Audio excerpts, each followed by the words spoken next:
Hey guys, welcome to this week's video. Things are getting pretty crazy out there with the pandemic, and if you're anything like me, then you've probably spent a lot of your newly found free time playing video games. And with the amount of games out there, a lot of this time is simply spent deciding on what game to play. So I've put together a list of what I think are the top 5 games to play during quarantine.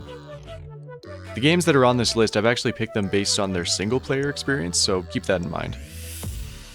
So coming in at number 5 is Metroid Prime. Even though this game was released almost 20 years ago, it still holds up surprisingly well.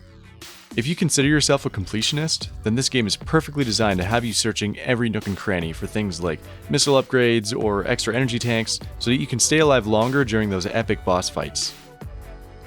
Something that makes this a perfect game to play during quarantine is the amount of backtracking that's required in order to progress through the game. This might sound like a negative point, like it's going to feel like work while navigating the planet you've just landed on, but the developers actually did a really good job with the pacing. And I found that even when traveling through large areas that you've already explored, the backtracking is what helps make the exploration feel authentic, as though the choices that you're making are your own, as opposed to the developers. There's a lot of really great things about this game. From the soundtrack to the overall tone of the universe, you should definitely give this one a shot.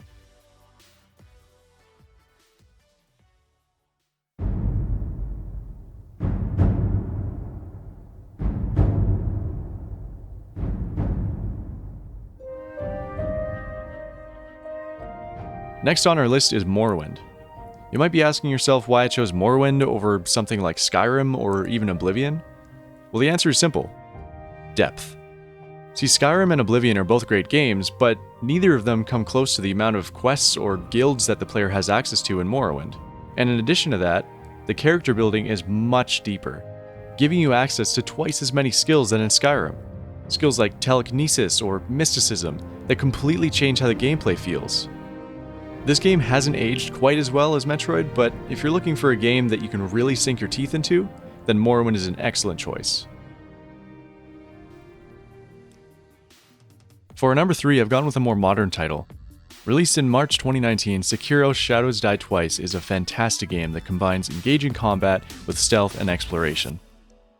Apart from the fact that this game is just simply fun to play, the main reason it's great to play during quarantine is that it's punishingly difficult. Almost every enemy in the game is stronger than you, meaning that every attack or block that you do has to be perfectly timed. But even considering the learning curve and the money I've spent on new controllers, I can honestly say that playing this game has been the most fun I've had in a long time.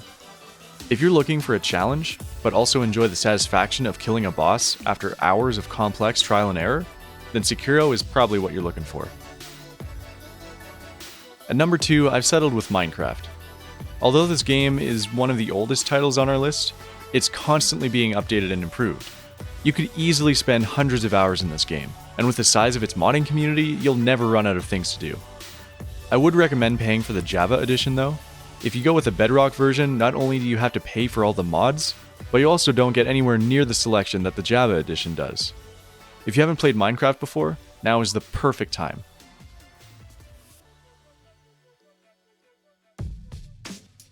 Alright, so the number 1 game that you should be playing during quarantine is The Witcher 3.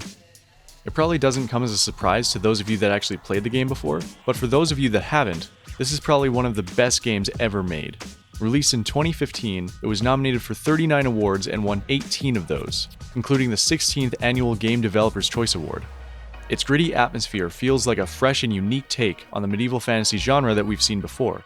Full of interesting side quests and story decisions that have an actual impact on the lore within the world, this game is super immersive. And if action RPGs are your thing, then I would highly recommend you give this one a try. Each one of these titles offers a unique experience, and I've enjoyed all of them for different reasons. If there's any games that you guys have recently gotten into, I'd love to hear about them in the comments. And if you guys liked the video, I'd really appreciate a thumbs up. Thanks for watching.